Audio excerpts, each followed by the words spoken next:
함께 보실 하나님 말씀 로마서 5장 1절로 5절 한 절씩 교독합니다. 그러므로 우리가 믿음으로 의롭다 하심을 받았으니 우리 주 예수 그리스도로 말미암아 하나님과 화평을 누리자.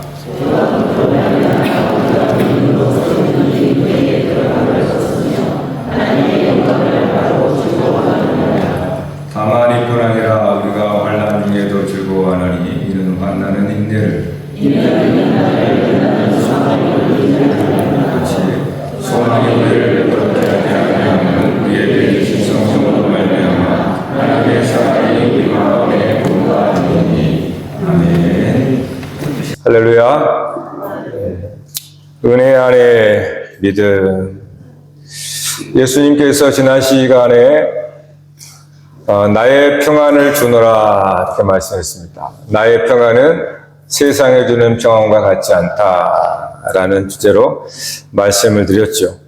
세상이 주는 평안은 소유에 의한 평화, 소유를 기반하는 평화, 결핍되어 있으면 평안하지 못하고 그 결핍이 채워지면 평안하고 또 있었던 것을 잃어버리거나 빼앗길까봐 염려하고, 그래서 그러한 세상이 주는 평안은 이례적인 평안이요 또 불완전한 평안이죠. 평안하다가도 또 평안을 잃어버리고. 예수님이 말씀하는 나의 평안은 그런 소유에 의한 평화가 아니라 소속에 의한 평화죠. 아버지 안에 거하는 것, 그리스도 안에 거하는 것. 그러니까 내가 그리스도 안에 있는 내가 누구인가를 발견하는 거죠. 내가 누구 안에 있는가?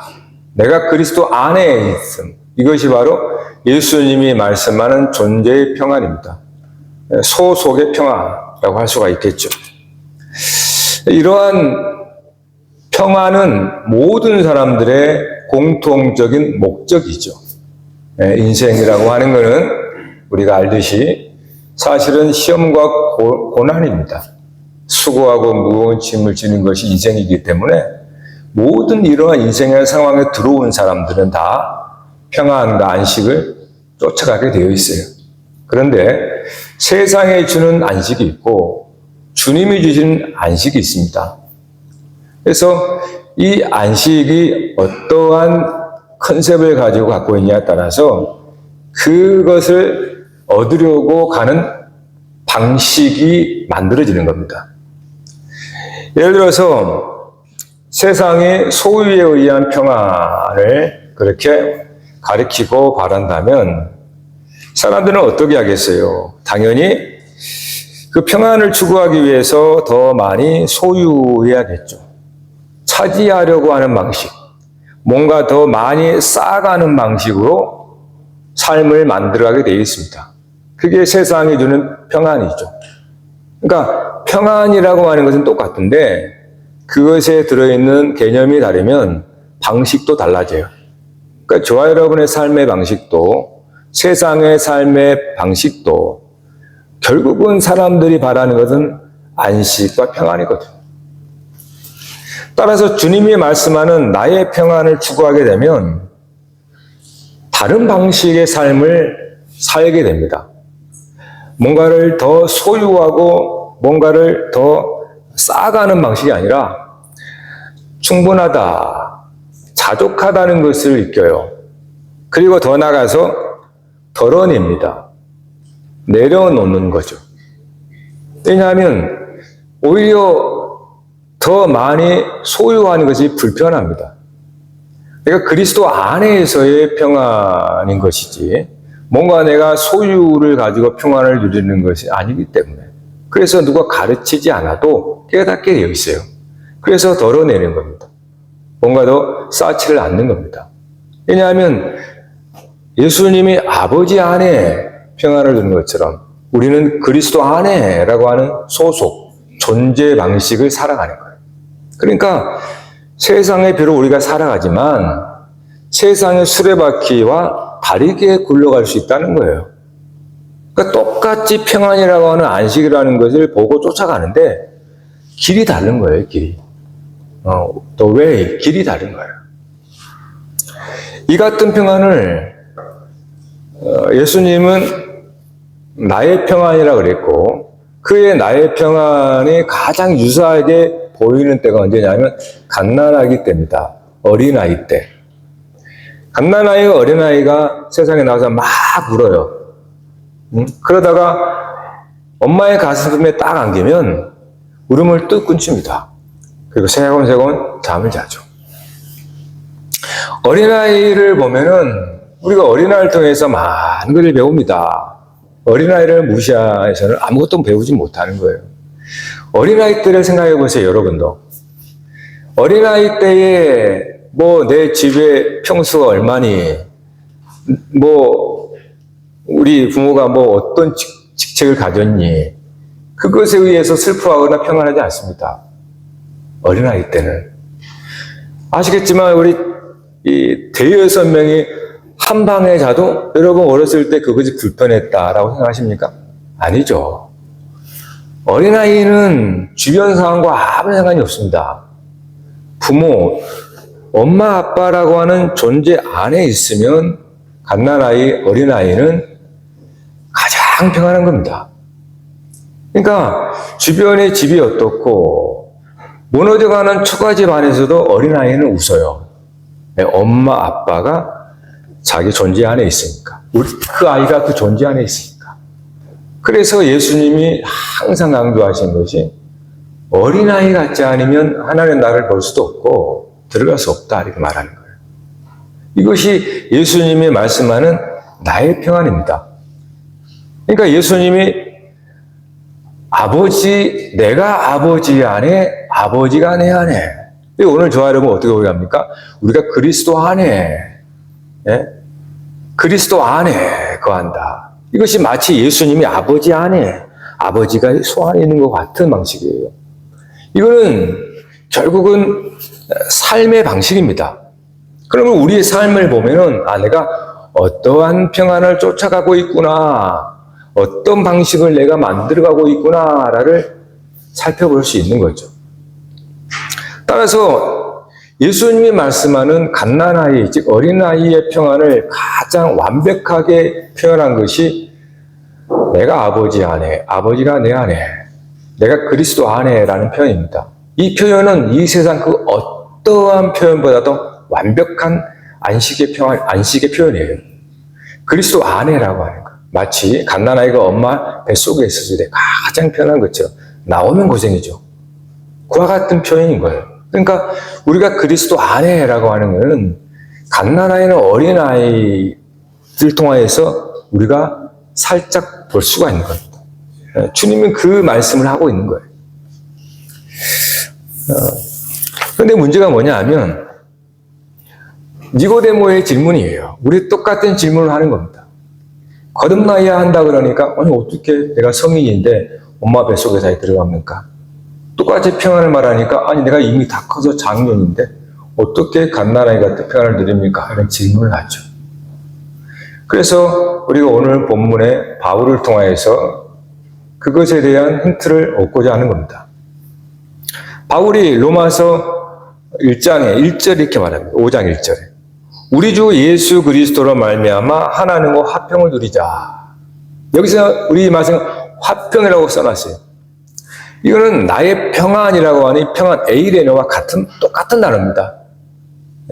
그러니까 예수님은 나의 평안, 세상이 주는 평안, 이 평안이고 에이레네거든요. 구약의 히브리어로서는 샬롬을 번역한 게 에이레네란 말이에요. 똑같은 평안이에요. 그러니까 바울도 지금 예수님이 말한 나의 평안을 바울이 그 얘기를 하고 있는 거예요. 근데 이제 1절의 말씀 보면 조금 복잡하게 느껴요. 복잡해지죠. 예수님은 그냥 굉장히 단순하고 쉽게 표현합니다. 아버지 안에 내가 아버지 안에. 이것은 단순한 게 어디 있습니까? 근데 바울은 그리스도로 말미암아 하나님과 평안을 누리자. 조금 복잡하게 느껴져요. 근데 이유가 있습니다. 바울은 이방인의 사도입니다. 그러면 이방인들의 컨셉에서 이 얘기를 해야 되는 거예요. 사실은 예수님이 나의 평안이라고 할 때는 제자들에게 한 거죠. 제자들과 예수님의 관계와 바울이 주님과 관계는 좀 다릅니다. 제자들은 예수님과 함께 생전에 동고동락하는 사람들이에요. 제자와 예수님. 아주 상징적인 의미죠. 그런데 바울은 생전에 예수님과 동고동락 해본 적이 없습니다. 예수님이 죽으시고 나서 다메섹에서 빛 가운데 소리를 들음으로 그리스도를 알게 된 거예요. 그러니까 그건 어떤 상황이냐면 우리들과 똑같다는 거예요. 즉 예수님과 제자들의 관계가 좀 특수한 관계입니다. 그러나 그 이후에 모든 사람들은 바울과 같은 위치에 있는 거예요.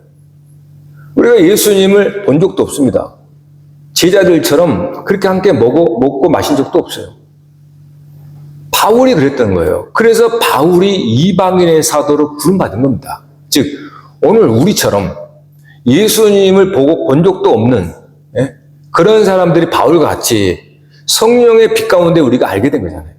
그래서 바울은 자기가 이방인의 사도로 부름받아서 어떻게 그리스도의 평안을 전할 것인가를 바울 스스로의 삶 속에 간증을 하는 겁니다. 그래서 오늘 우리 입장과 똑같은 거예요.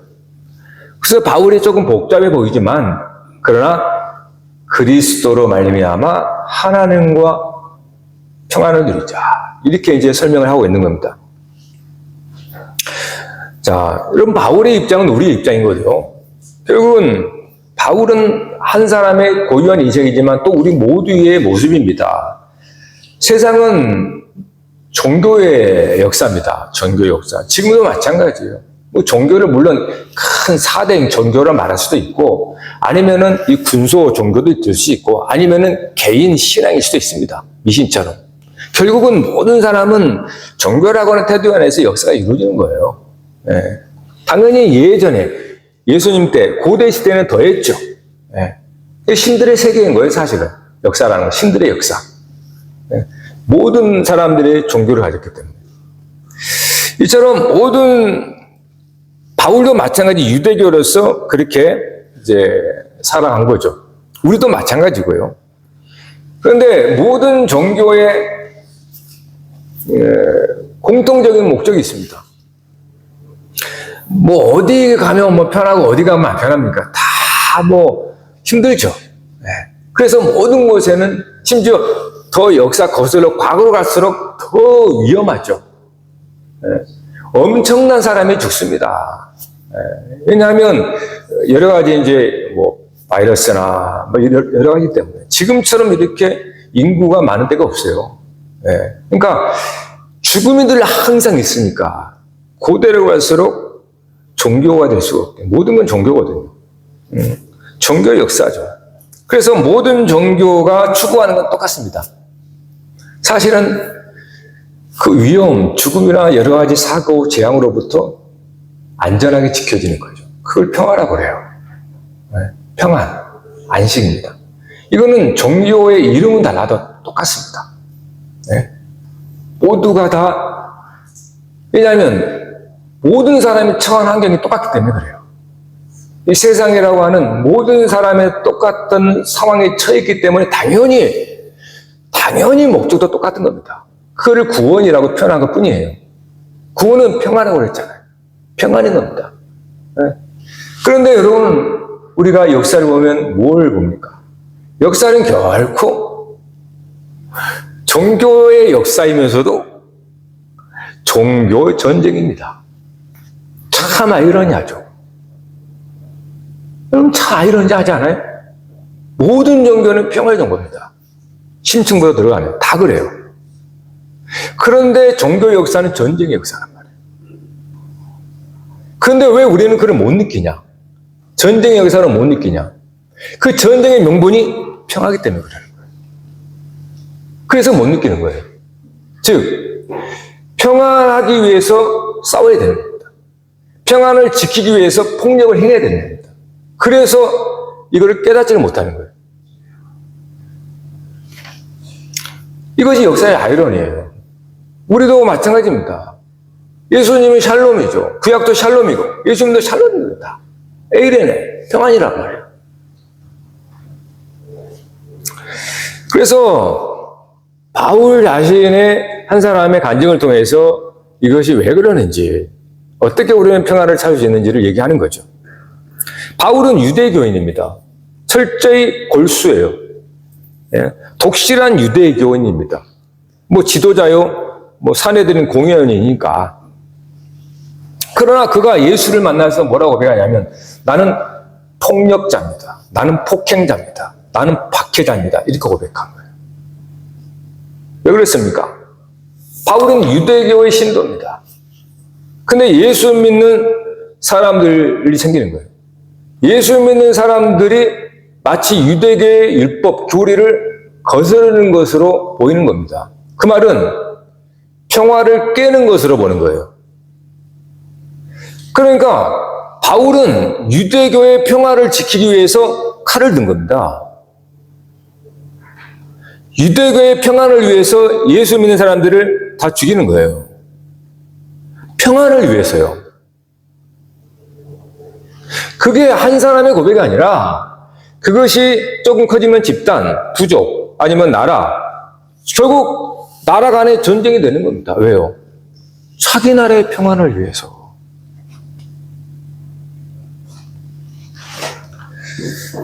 이것이 모든 종교를 다 섬기면서 각자가 그것도 평안하고자 하는데 결국은 전쟁이 난무해요. 이러한 일들을 바울은 자기의 신분, 유대교와 또 율법, 이스라엘이라고 하는 하나의 표본을 통하여서 전 모든 인류의 역사를 얘기하는 겁니다. 그 원인은 뭔가?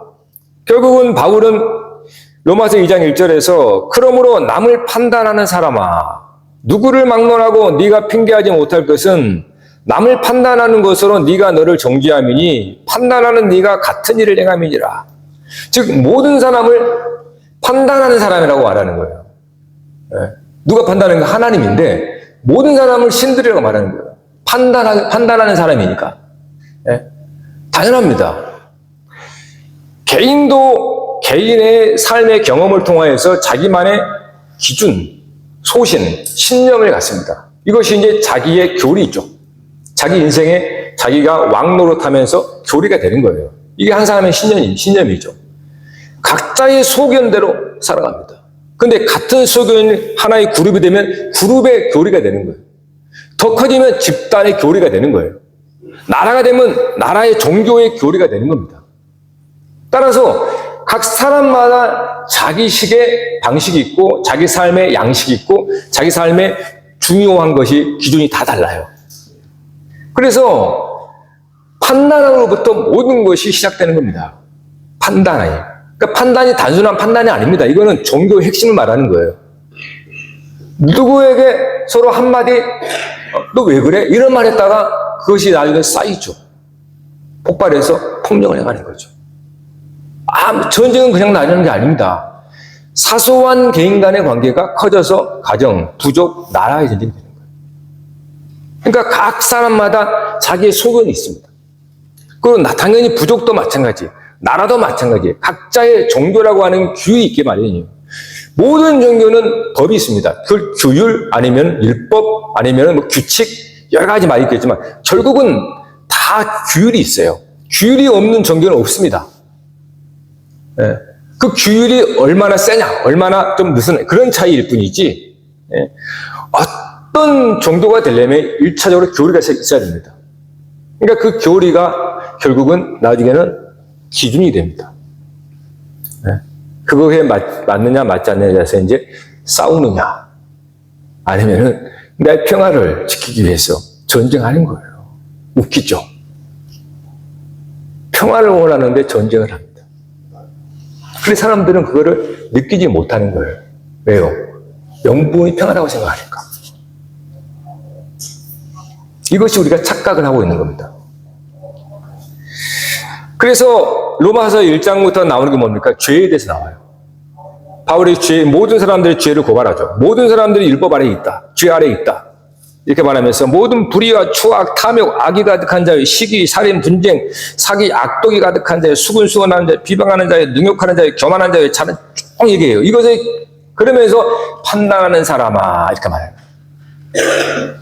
모든 죄악의 열매는 판단으로 나타납니다. 수근수근하는 것도 저 왜 이럴까라는 판단이에요. 나의 기준과 나의 직장 속에서의 규범 아니면 어떤 교회에서 하는 어떤 전통 결국 그것이 시작되는 거예요. 그래서 바울은 사람들의 이름은 판단자다 이 말이에요. 모든 사람은 다 판단자입니다. 거기서 시작이 되는 거예요. 그래서 예수님도 산상수훈에 뭐라고 그럽니까? 비판을 받지 아니하려거든 비판하지 말라. 너희가 비판하는 그 비판하는 너희가 비판을 받을 것이요 너희가 헤아리는 그 헤아림으로 너희가 헤아림을 받을 것이니라. 그러면서 우리가 황금률을 배웠죠. 그러므로 무엇이든지 남에게 대접을 받고자 하는 대로 너희도 남을 대접하라. 이것이 율법이요 선지자니라. 율법이요 선지자니라. 모든 말씀이라는 거예요. 그 말씀에 황금률이라는 별명을 붙였습니다. 황금률의 별명은 결국 판단하지 말라 이 말이에요. 판단하지 않으면 전쟁은 사라집니다.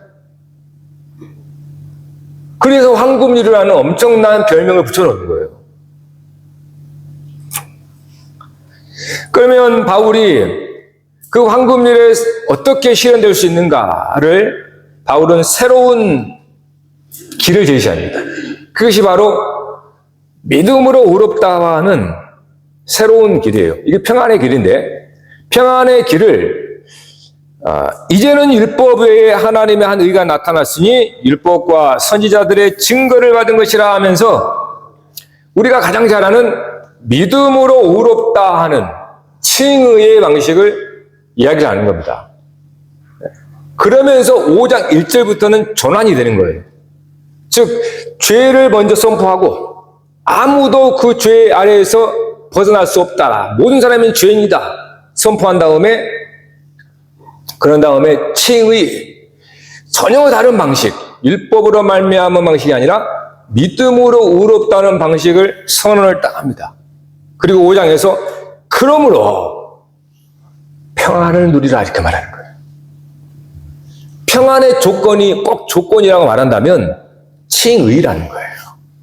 믿음으로 의롭다함을 받는 이것이 칭의 단회적 사건입니다. 이걸 사건이라고 말하는 거예요. 그러니까 구원도 사건이라고 하잖아요. 칭의도 단 한 번의 사건인 겁니다. 그래서 칭의의 사건 이유는 평안인 거예요. 법정에서 이 칭의는 법정 용어잖아요. 여러분들 법정 앞에 섰습니다. 다 율법이 고소했잖아요. 여러분 죄이니까. 율법은 모든 사람을 죄 아래 놓이게 하니까.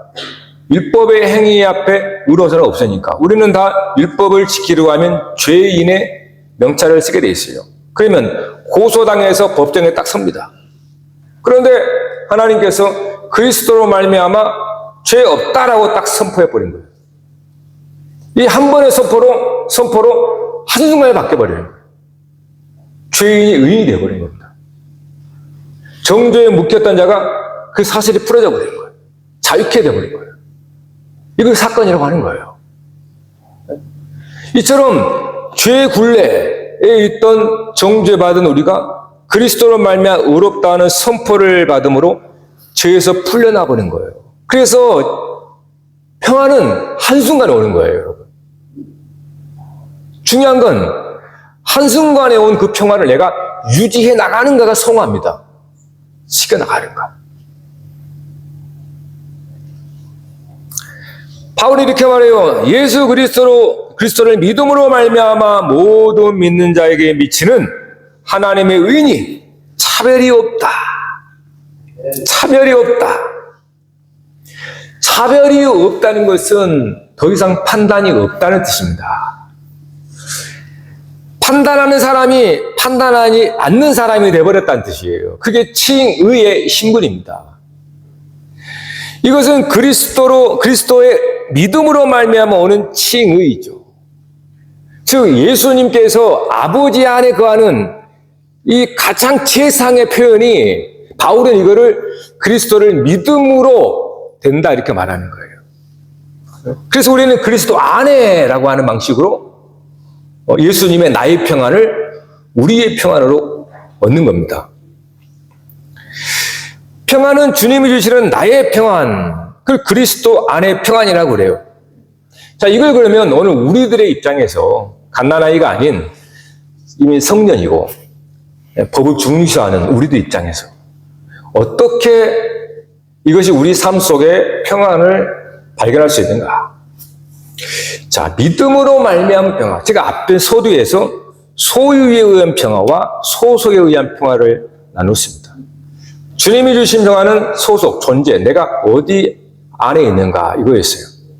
바울이 우리와 똑같은 입장에서 장성한 자, 우리 입장에서 이 평안을 어떻게 표현했냐면 율법을 기반하는 평안과 믿음을 기반하는 평안으로 나눕니다. 율법을 기반으로 한 평안, 그 다음에 믿음을 기반으로 한 평안이 있습니다. 자, 그럼 이건 어떤 방식이 되는가? 율법에 기반한 평안은 행위로 말미암아 평안을 얻습니다. 그래서 율법 행위라고 말하죠. 율법에 지키는 것, 율법을 지키는 행위를 가지고 평안을 얻습니다.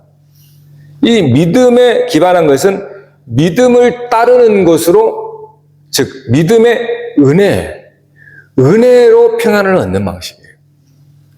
그러니까 똑같이 말하는 겁니다. 근데 소유와 소속은 가장 기본적인 본질이라면 그 본질에서 조금 더 실천적으로 나오는 것이 이제 우리 삶의 방식이에요. 그것이 행위 율법적, 율법의 행위를 가지고 평안을 얻는 사람과 믿음의 은혜를 따라서 평안을 얻는 방식입니다. 이것이 오늘 우리의 삶의 방식이에요. 자, 율법에 근거한 평안은 그럼 어떻게 되겠습니까? 당연히 율법의 행위를 더 잘 지켜야 되죠. 열심으로 지키는 것으로 평안을 추구하게 됩니다. 그래서 사람들은 세상에서는 무슨 일을 합니까? 묻죠, 명함에다가. 왜요?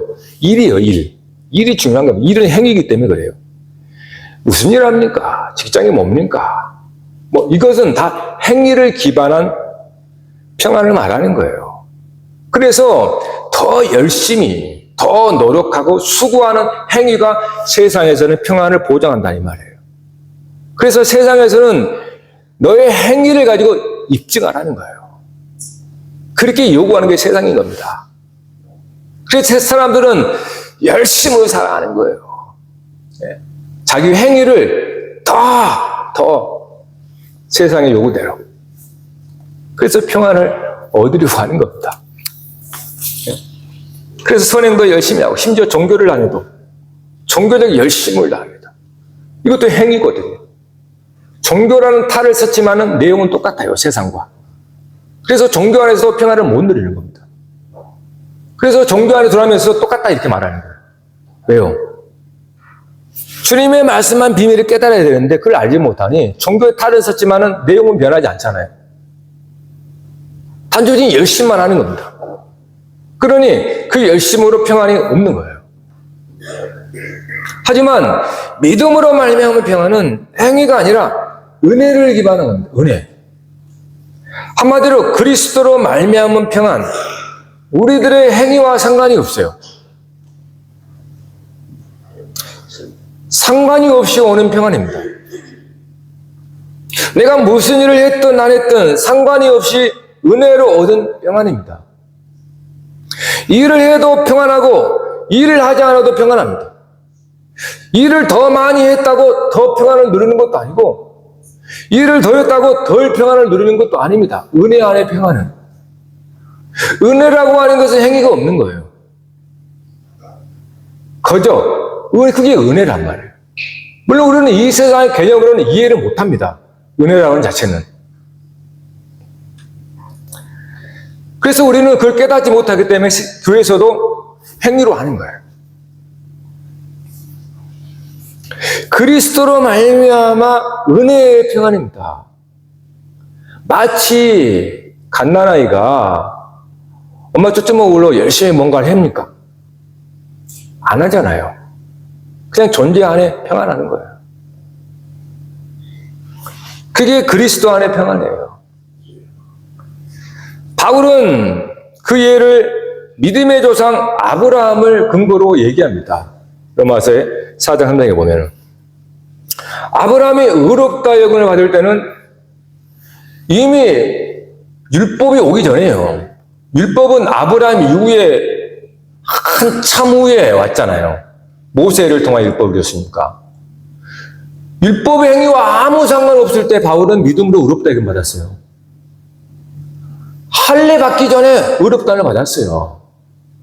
그러니까 아브라함, 우리가 믿음의 조상이라고 하는 아브라함의 의롭다함이 평안이라고 하는 것이 아브라함이 무슨 뭘 일을 했기 때문이 아니라는 거예요. 그래서 4장 4절에 바울은 이렇게 말합니다. 4장 4, 5절 한번 읽어봅시다. 시작.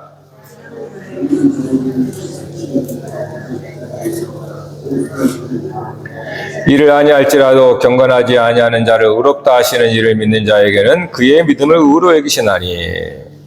즉, 행위를 말하는데 아브라함이 어떤 일을 해서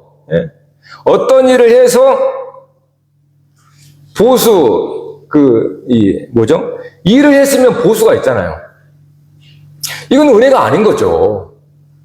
그러니까 여러분이 세상에서 일하는 거 응당받는 겁니다. 그건 감사의 조건이 아니에요, 사실은. 여러분의 한 행위에 대한 보상일 뿐이에요. 그걸 감사하는 게 아닙니다. 감사라는 것은 내가 행한 게 없어요. 아무것도 한 게 없는데 하나님이 은혜를 주세요. 나를 복을 주시는 거예요. 그걸 감사라고 하는 거예요. 물론 일반 은총 속에서 하나님께서 세상에 주는 것도 감사하지만, 그러나 엄밀히 말하면 그렇다는 겁니다. 은혜의 관점에서는 그 감사 조건이 아닌 거죠. 일을 하면 그 일에 대한 응당 대가입니다. 당연히 받아야 할 보수라는 거예요. 네? 그래서 아브라함이 무슨 일을 했냐? 그냥 하나님께서 내가 너를 복을 주고 내가 너희 큰 민족을 내고 복이 되게 했다. 이 말씀 쓴바자 그가 믿음으로 의롭다를 받은 거예요. 그냥. 따라서 믿음으로 의롭다를 받는 자에게는 은혜라고 하는 속에서는 평안을 했습니다.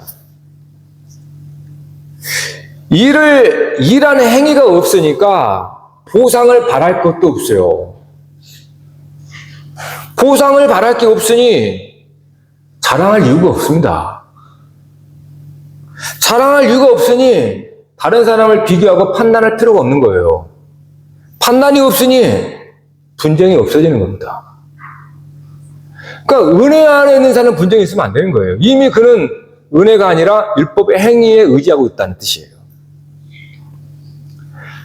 나의 행위가 없고 내가 뭔가를 내세울 게 없는데 내가 누구를 판단해요? 또 뭘 자랑할 수 있겠어요? 아무것도 없는데. 그러니 당연히 자랑할 게 없고 자랑할 게 없으니 판단이 없고 판단에 대한 차별이 없어지는 거예요. 그러니까 화평이 되는 겁니다. 반대로 행위를 기반하는 평안은 당연히 자기 행위에 대한 보상이기 때문에 그래서 자랑이 되는 거예요. 내가 행위를 이렇게 열심히 해서 많은 보수를 받았으니 봐라. 열심히 일한 행위를 알아주기를 바라는 거예요. 근데 못 알아주면 섭섭한 거예요. 그러니까 자랑거리가 되고, 자랑이 되면 다른 사람과 비교하게 되고, 비교하면 판단하게 되고, 판단하면 차별을 하게 되는 겁니다. 그래서 차별하면 다툼과 분쟁이 일어나는 거예요. 그래서 역사는 전쟁인 겁니다. 아이러니한 거죠.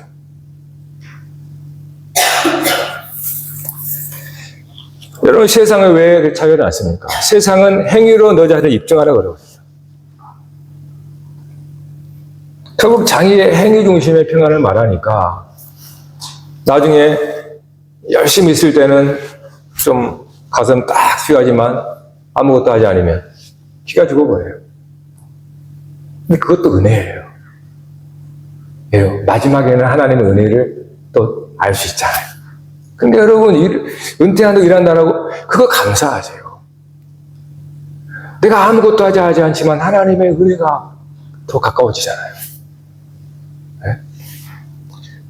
오해하지 말 것은 믿음으로 의롭다하여 은혜 안에 평화를 누린다 그래서 아무런 일이 일어나지 않느냐? 아니에요. 바울은 말합니다. 환난이 있습니다. 환난. 그 환난은 뭐냐? 우리는 그 은혜의 평안을 알지만 아직 사람들은 그거를 몰라요. 자기 들보의 기준에 의해 사람들을 판단하는 겁니다. 그러니 행위로 자기를 증명하는 이 세상에서 아무런 행위 없는데 늘 얼굴이 편안해. 그러면 그들은 기분 나쁘죠. 나는 죽도록 열심히 일해서 이 자리까지 올라와서 평안을 누리는 것은 나는 응당 내가 그렇게 했기 때문이네요 하는 생각하는 거예요. 그런데 그렇게 열심히 한 것도 없이 평안을 똑같이 누린다? 저들에는 불공평으로 보이는 거예요, 그게. 그래서 세상은 불공평한 겁니다. 그게 기득권자는 절대로 이 주는 걸 싫어하는 거예요. 그럴 수밖에 없어요. 그들은 행위 중심적으로 이거를 자유라는 명목 아래 행위 중심적으로 자기의 특권을 누리기 때문에 그렇습니다. 그러니 세상에는 은혜가 없습니다. 항상 불평등할 수밖에 없는 거예요. 그러나 교회 안에서는 그러시면 안 되죠.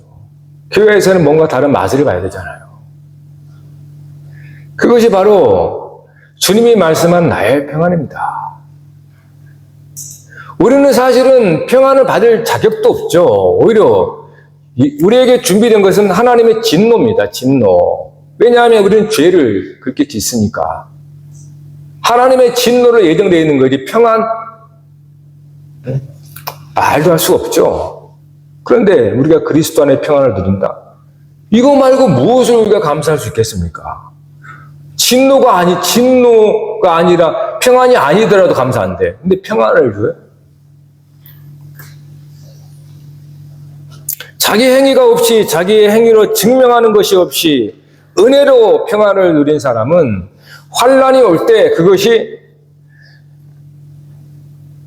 괴로운 고통이 되지 않습니다. 왜 그렇습니까? 왜 여러분들 시련과 환난을 무서워하죠? 왜 세상 사람들은 극도로 그것을 싫어하고 무서워하죠? 봐보세요. 행위를 기반으로 내가 공적을 쌓아서 평안을 얻었습니다. 시련의 바람을 불면 그 공적이 흔들리고 무너지는 거죠.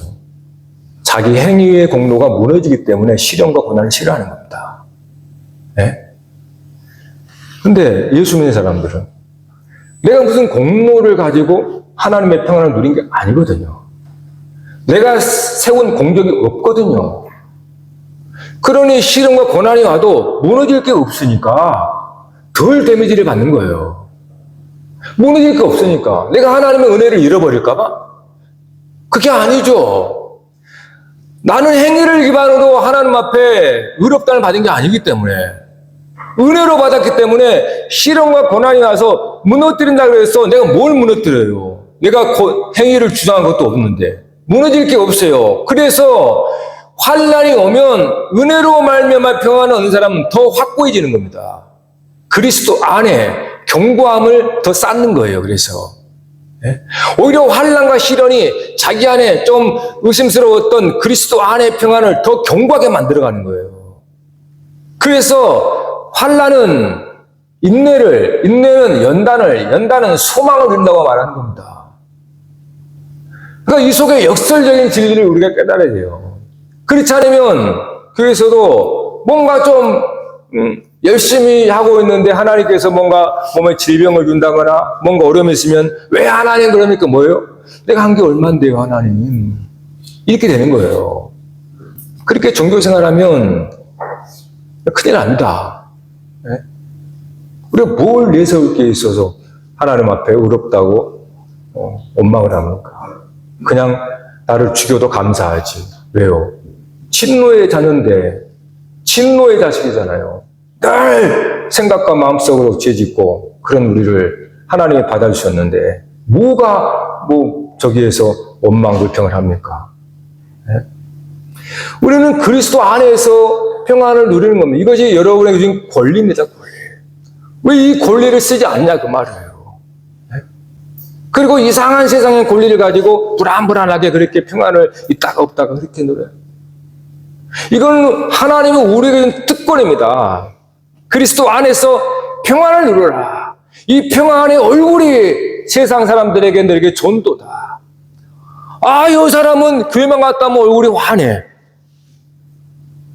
그렇지 않은 사람들이 얼마나 시기하겠어요. 나는 죽을 똥 말똥 일도 일하고 열심히 일하는데 이래도 불안불안한데 교회만 갔다 오면 얼굴이 환하네. 평안하고. 여러분, 그것이 여러분의 경쟁력입니다. 세상 사람들에게. 세상을 이긴 자는 어떤 일이 생겼을 때 열심으로 뛰어다닙니다. 그거는 행위를 기반으로 자기의 문제를 해결하겠다고 하는 거예요. 예수 믿는 사람은 덜 그래야 됩니다. 덜. 하나님 앞에 그냥 멈추고. 하나님 아시잖아요, 이 문제. 이 문제 내가 못합니다. 하나님께 올려드립니다. 하고 엎드려 기도하고 어린아이처럼 하나님 앞에 떠좀 쓰고 그러라는 거예요. 그게 하나님 아버지가 기뻐해요. 우리가 어린아이들 떼서도 이뻐 보이잖아요. 물론 떼쓰라는 건 아닌데 하여튼 여러분 하나님 안에서 평안을 누려요. 하나님 여러분이 뭐 손 내민 거 없습니다. 우리 부모들처럼 다 컸으니까 야 용돈 줘. 그러지 않아요 하나님. 우리는 하나님 앞에 항상 어린아이입니다. 그래서 예수님이 제자들을 다 큰 예수님보다 더 나이 많은 제자들 향해 뭐라 하지 않습니까? 얘들아 그래요. 얘들아. 얘들아. 믿음이 작은 자야. 여러분 우리가 비록 장년이고 성년이지만 우리의 믿음 안에서 우리가 갓난아이, 어린아이처럼 되지 않으면 예수님이 말한 나의 평안을 우리가 맛보지 못합니다. 여러분이 정말로 이 평안은 세상의 제일 복인 줄 알고 이거 구원의 삶인 줄 알고 나의 평안을 누리시는 저 여러분 되길 바랍니다. 기도하십시오. 하나님